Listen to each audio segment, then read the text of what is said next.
Bapak Ibu yang dirahmati Allah Subhanahu wa taala, sebelum kita zikir,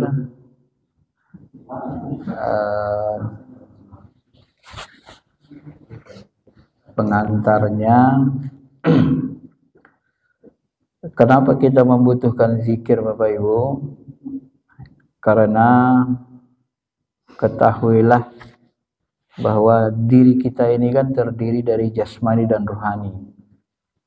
Kalau jasmani kita, dia energinya, makanannya dari yang sifatnya fisik.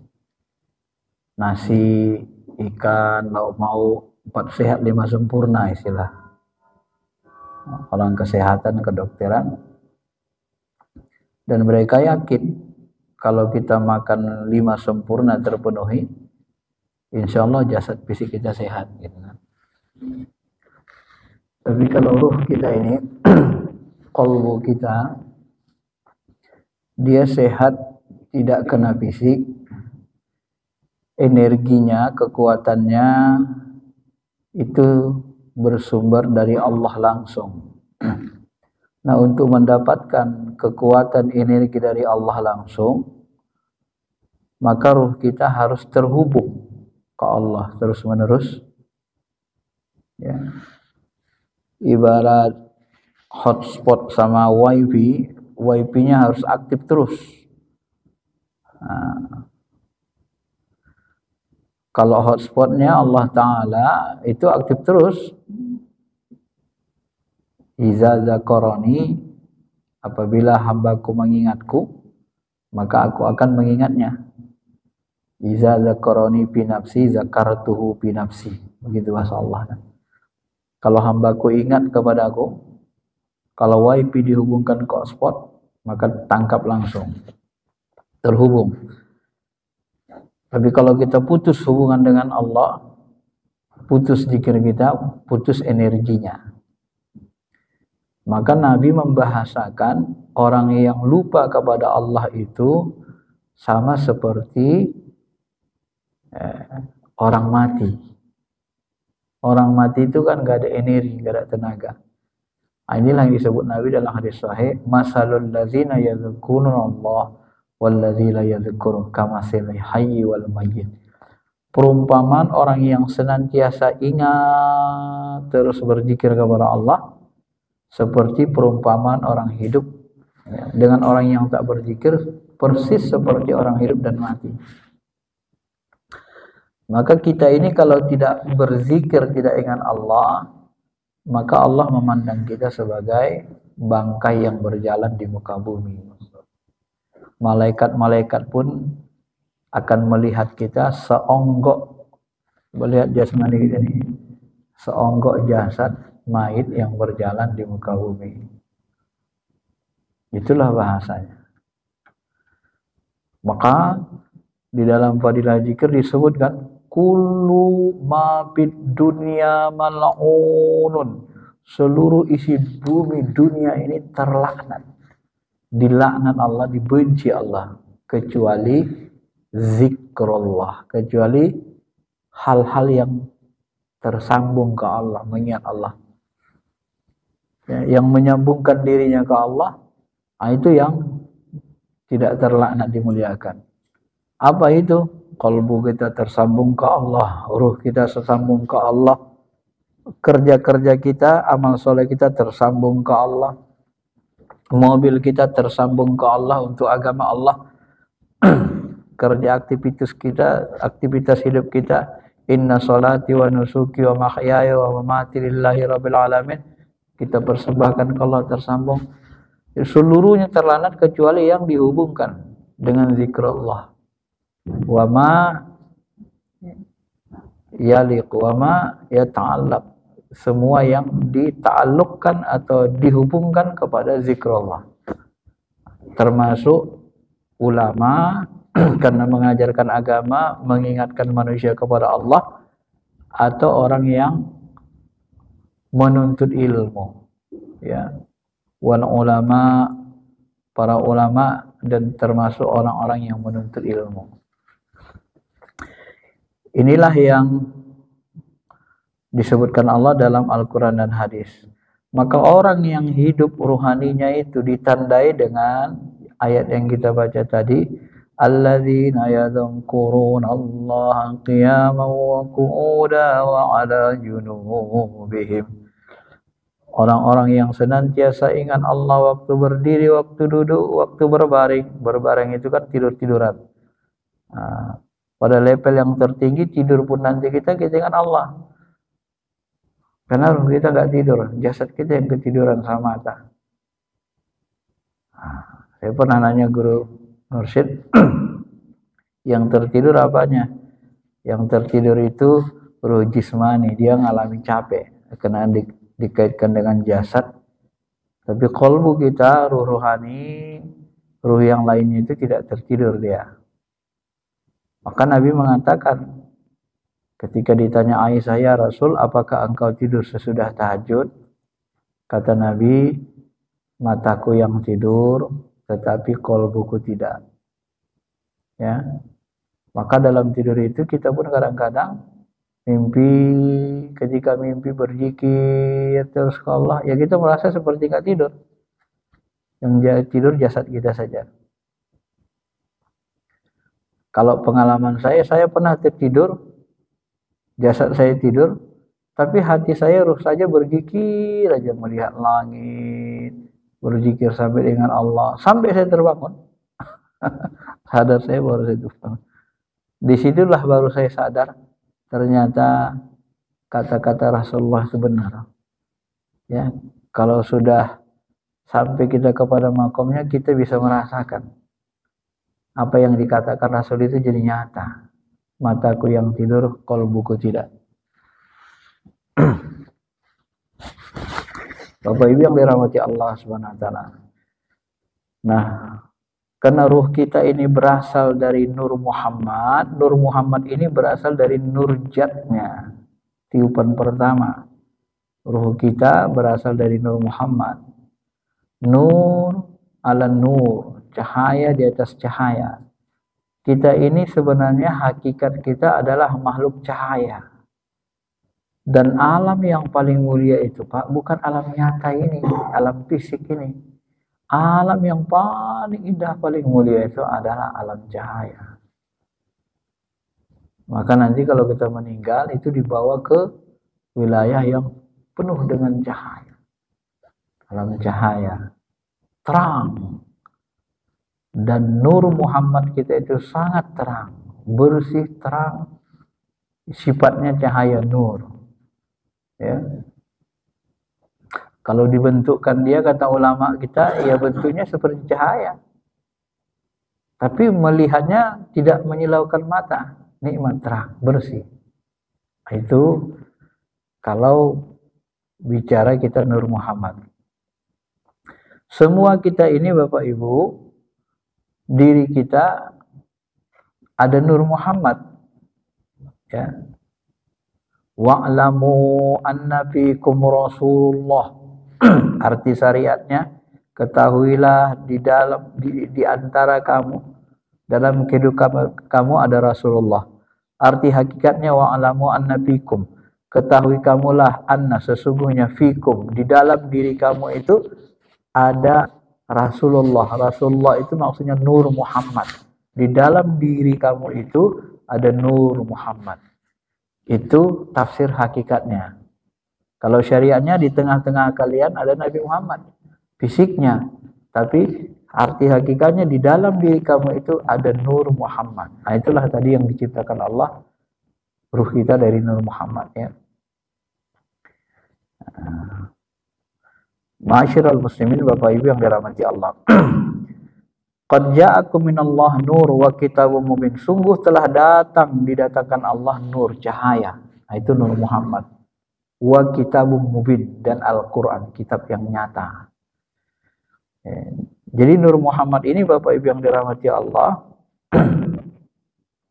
inilah sumber segala penciptaan alam semesta.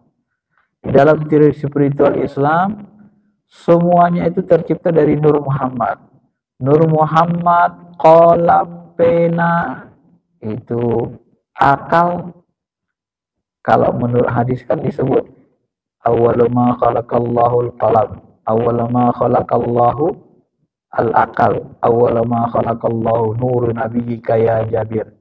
Yang pertama kali Allah ciptakan adalah ruh Muhammad, nur Muhammad, qalam, pena. Syekh Abdul Qadir Jilani beliau mengatakan ini jenisnya sama. Ya. Jadi akal yang mendekati apa namanya, kalau dalam filsafat ada istilahnya akal kulli. Ya. Kalau bahasa Syekh Abdul Qadir akal kulli. Dalam filsafat itu Ibnu Arabi, siapa nyebut? Al-Farabi nyebut akal 10 itu zat ilahi, punya Allah akal 9. Nah, jadi di bawah akal 10 akal 9. Nah, akal 9 ini di dalam tasawuf disebut Syekh ini akal kulli. Akal kulli itu sangat dekat dengan Allah dan dia bisa langsung mengambil ilmu dari Allah. Maka sifatnya kulli, menyeluruh. Nah, kalau Bapak Ibu pernah masuk tarekat, nanti kadang-kadang kita akan merasakan, kita pandang diri kita itu, di dalam diri kita ini berzikir semua atau pasti diri kita ini seperti pasar. Ramai sekali dalamnya gitu. Bisa seperti pasar, bisa kedengaran zikir semua. Tergantung nanti pendengaran yang Allah bukakan kepada diri kita. Bapak Ibu yang dirahmati Allah Subhanahu wa taala. Baik. Jadi kenapa kita membutuhkan zikir? Karena zikir itu satu-satunya energi. Maka Bapak Ibu, seluruh amal ibadah kita ini diperintahkan Allah sholat, diperintahkan Allah puasa, zakat, haji, semua perintah Allah ini kata Imam Al-Ghazali isinya adalah dalam rangka zikrullah. Maka sholat gak ada zikirnya gak bermanfaat, haji gak berzikir gak bermanfaat. Maka kalau haji itu kan disuruh kita ya wazkurullah katsiro, ingat Allah sebanyak-banyaknya, au asyadda zikro, atau sehebat-hebat zikir. Asyadda, jadi kan luar biasa itu. Zakat pun begitu. Karena kita ingat Allah, ingat hamba-hamba Allah, wajib kita mengasihani orang, mengeluarkan kewajiban. Maka zikir inti ibadah itu di dalamnya ada niat. Nah, maka seluruh ibadah itu niat. Niat itu kan kita ingat Allah, ya Allah, aku ini ya Allah. Ya Allah, keluarkan zakatku ya Allah. Ya Allah, aku besok puasa ya Allah. Itu kan kalbu kita. Diawali dari niat semua. Niat itu bahagian dari zikir pembuka. Zikir pembuka ibadah. Seluruh ibadah diawali dengan zikrullah, niat. Karena niat itu disebut dengan salah satu ruh amal. Termasuk khusyuk. Khusyuk itu ruhnya, energinya. Jadi semakin kuat zikir kita, semakin kuat energi rohani kita. Semakin tajam perasaan kita, semakin bening kalbu kita, semakin tajam rasa kita, maka lama-kelamaan nanti kita bisa memandang. Kalau dibukakan Allah pintu mata hati kita, terpandanglah kita wilayah-wilayah malakut, jabarut, macam-macam. Ya, itu tergantung perjalanan kita dan karunia Allah Subhanahu wa taala. Ya. Kalau Nabi memang sudah terbuka semua kan. Lihat jin terpandang, lihat malaikat terpandang, jangankan jin, malaikat pun terpandang. Jibril kan.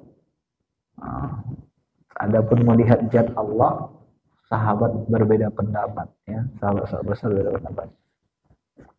Maka zikir ini menghubungkan rohani kita ke Allah terus. Nur ala nur, menghubungkan rohani kita kepada wilayah ya apa namanya sumber cahaya kan. Nah, kalau kita logikakan sedikit, kalau rohani kita ini nur Muhammad kita dari cahaya, terciptakan dari nur cahaya, maka sumber cahaya itu adalah Allahu nurus samawati wal ardh. Allah Ta'ala lah sumber cahaya. Jadi zat Allah itu dihijab cahaya. Lau kasyafahu, sekiranya dibukakan hijab cahayanya itu, lah rapat, maka akan membinasakan, membakar seluruh yang memandangnya. Nah, jadi kita menghubungkan kepada sumber cahaya rohani kita. Maka cahaya itu punya energi, ya, punya energi. Maka di dalam metafisika atau dalam ilmu fisika kuantum, energi itu kan Pak kecepatannya tinggi, apalagi kecepatan cahaya kan, tinggi sekali. Kecepatan cahaya itu berapa kilometer per jam itu? Gitu kan? Maka Isra Mi'raj Nabi Muhammad nggak lama, nggak satu malaman naik. Dia nembus dimensi alam saja kan. Artinya semakin banyak kita berzikir, semakin banyak energi ruh yang kita terima dari Allah Ta'ala. Karena terus terhubung kepada sumber cahaya. Nah, itu teorinya ya. Maka disitulah kita perlu berzikir sebanyak-banyaknya. Qiyama wa qu'uda, waktu berdiri, waktu duduk, waktu berbaring. Dan zikir ini bertingkat-tingkat. Nah, kita ini mau zikir nih. Nanti kita zikirnya pertama zikir lisan dulu.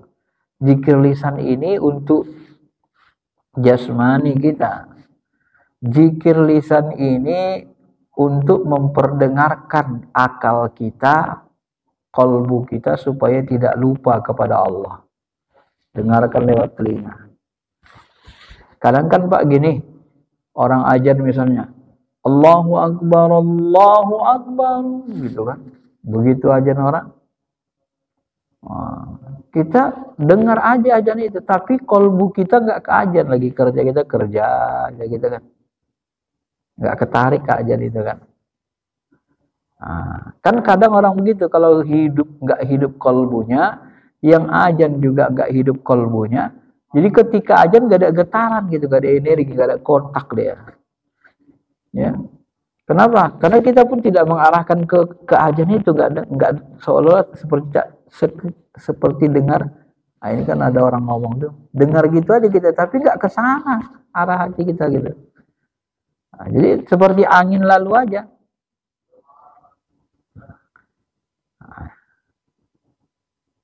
Maka disuruh kita kalau ajan itu didengar, dijawab. Salah satu penyebab sul khotimah kata Imam Hanafi, orang yang dengar ajan tapi nggak mau jawab, nggak peduli sama ajan. Karena itu panggilan Allah. Cuma kadang-kadang yang ajan itu pun kadang memang nggak ikhlas dia, nggak dari hatinya Pak. Jadi terasa nggak enak ke kolbu. Kolbu itu akan tersentuh apabila kolbu dengan kolbu, energinya nyatu dia kan.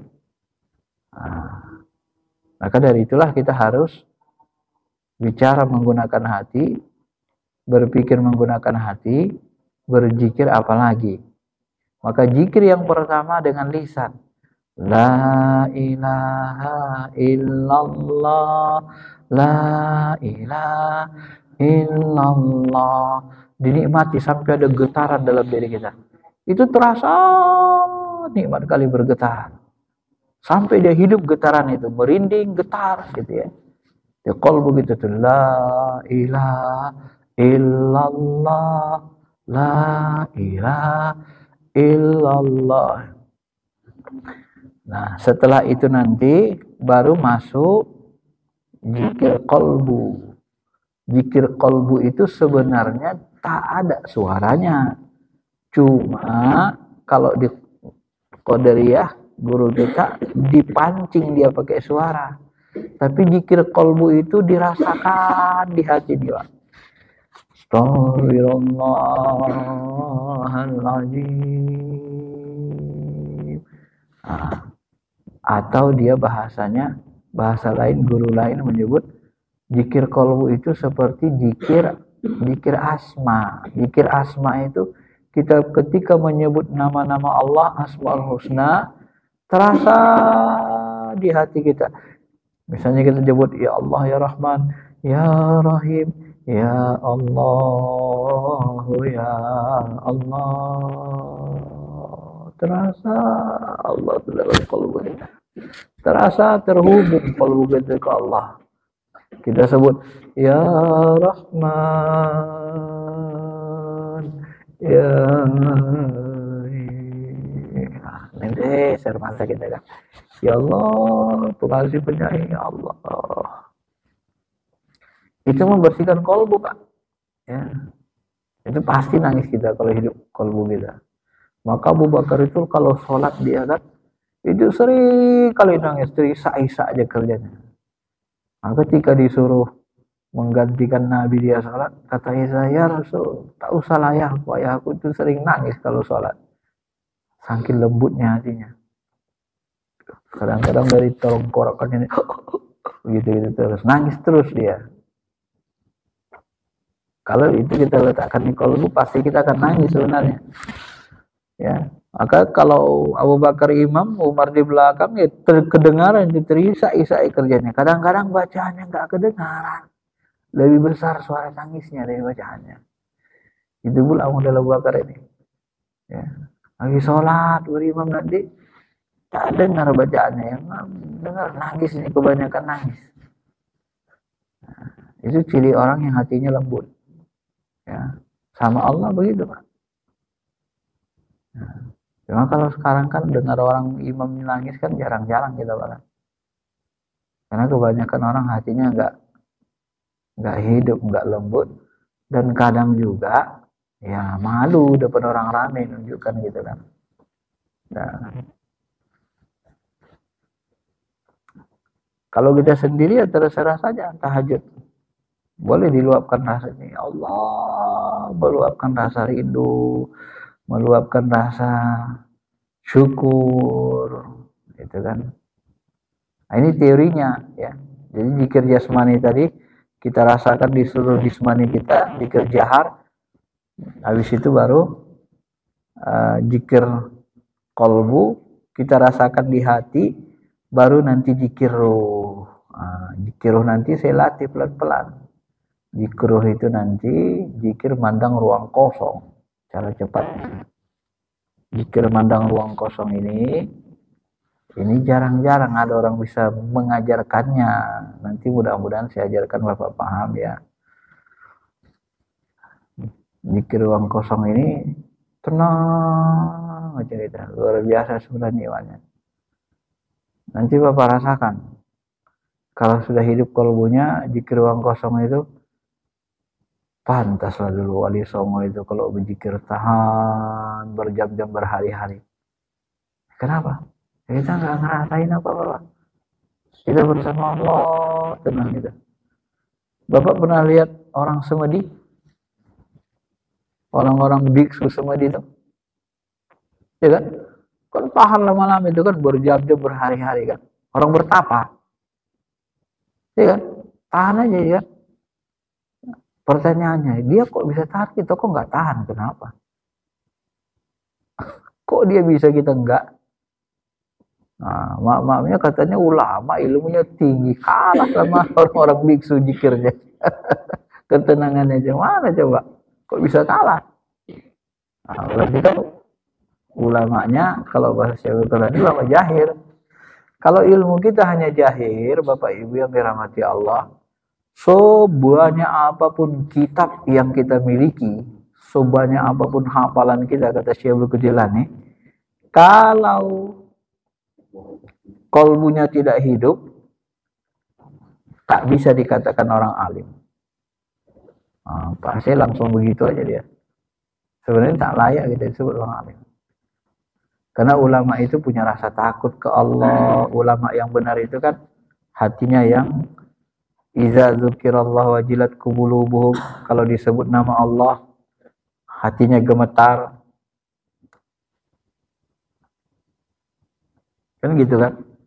Disebut nama Allah hatinya gemetar. Jadi sebut nama Allah nggak ada getaran di kalbunya. Malah ada orang nyebut nama Allah katanya Allah, Allah apa tuh katanya. Tak zikir katanya. Coba, padahal lapas Allah itu Pak, itu lapas ismu jad, nama jad. Begitu kita sebut Allah, Allah itu semua asmanya terangkat, ngikut itu. Nah, Syekh Abdul Perjalani bahkan menyebut dalam satu riwayat dikatakan itu ismul a'jam itu. Nah,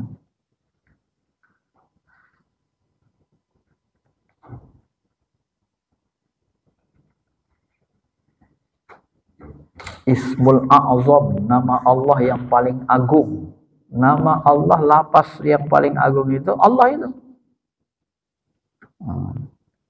Maka ada hadis sahih menyebutkan la taqumus sa'ah hatta yaqulu Allah Allah Allah. Tidak akan hancur langit dan bumi, tidak akan terjadi kiamat kalau masih ada orang yang menyebut Allah Allah Allah. Cuma ya itu tadi, ada orang yang nggak paham. Kalau bahasa saya sebenarnya kurang mendalami ilmu hakikat. Jadi dianggap lapas Allah itu nggak zikir. Ya bagaimana nama Allah tak zikir, disebut nama Allah nggak zikir? Qul huwallahu ahad, katakan Allah. Hadis sahihnya pun ada kan gitu. Itu akibat tidak mendalami sebenarnya. Kalau kita dalami nanti, saya juga dulu gitu, kalau belum mendalami syariat Allah itu kayak nggak ada maknanya. Tapi setelah kita dalami, wah luar biasa. Ke kolbu gitu, Allah, Allah, sebut aja gitu kan, gemetar udah kita.